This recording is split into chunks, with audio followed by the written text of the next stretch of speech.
Okay, let's jump right in. Today, we're doing a deep dive into a real classic, a beloved sports comedy, Happy Gilmore from '96. Right. And its sequel, the one people waited a long time for, Happy Gilmore 2 from 2025. Yeah, quite the gap. Exactly. So our mission really is to unpack what made the original such a huge cultural thing, and then look at how this new chapter deals with things like legacy, nostalgia, and just how Adam Sandler's comedy has evolved. It's pretty fascinating when you think about why the first one worked so well. I mean, critics weren't exactly kind at first. Really, they weren't. But it just captured lightning in a bottle. It gave us Happy Gilmore, right? Mm-hmm. This hockey player, super short temper, Mm-hmm.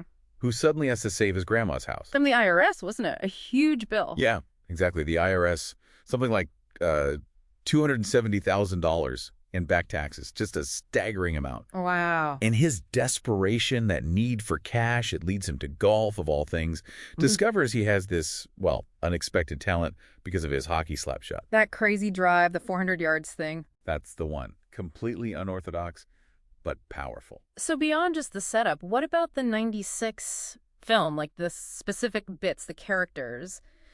What made it stick, turn into this cult classic? Well, a lot of it was Sandler's performance, wasn't it? His take on Happy. Definitely. And that rivalry, that brilliant all-timer rivalry with Shooter McGavin Oh, Christopher. from McDonald, was just perfect. Oh, absolutely. You eat pieces of classic. Exactly. And you had great supporting characters, too, like Carl Weathers as Chubbs Peterson. His mentor, yeah. And Ben Stiller as that awful, abusive orderly, Hal L. Oh, how, right. So memorable. The comedy was just pure slapstick genius. You had the meltdowns on the course, that totally unique Happy Gilmore swing. Which people still copy. You see pros do it sometimes for fun. You do. Real pros imitate it. And then, of course, the legendary fight with Bob Barker. Won an MTV award for that, didn't it? It did.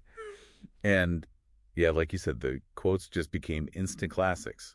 Critics might have called it, unfunny and forgettable. But it had this rebellious vibe. It made golf seem, I don't know, less stuffy, more approachable, more chaotic. Yeah, it definitely shook things up. And audiences just loved that. It defied what you expected from a sports movie or even a comedy then. It just embedded itself in the culture, made people laugh. Okay, so given that massive impact, how does Happy Gilmore 2 even try to follow that up, especially like almost 3 decades later with Happy's life being so different? Well, the sequel starts in a pretty poignant place, actually. Happy's world has totally changed. How so? He won 6 tour championships, right? Yeah.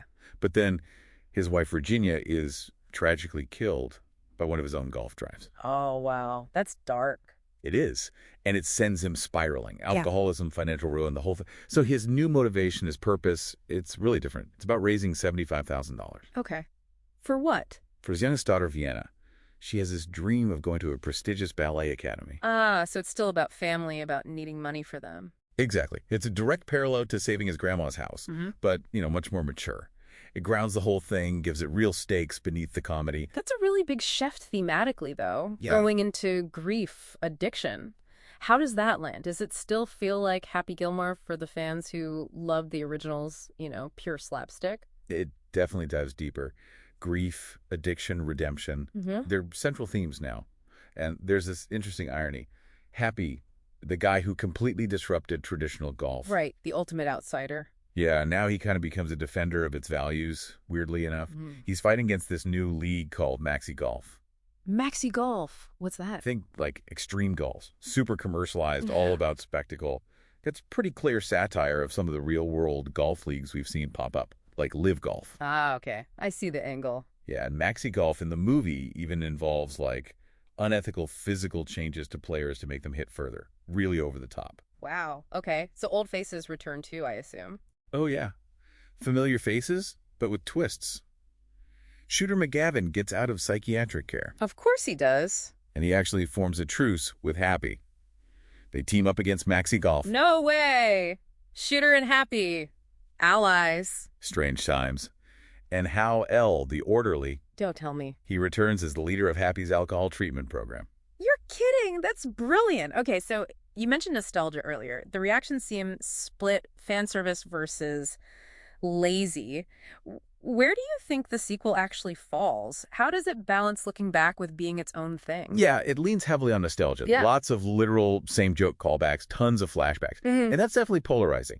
For some fans, it's exactly what they wanted, pure fan service, like slipping on comfy old shoes. Comfort food entertainment. Right. That's the phrase people use. But others see it as, well, creative laziness. Like, can they do something new? A fair criticism, maybe. Maybe. But just like the original, it seems to be finding real enthusiasm from fans, even with mixed reviews from critics again. It just shows Sandler knows his audience. Yeah, He delivers what they enjoy, critics aside.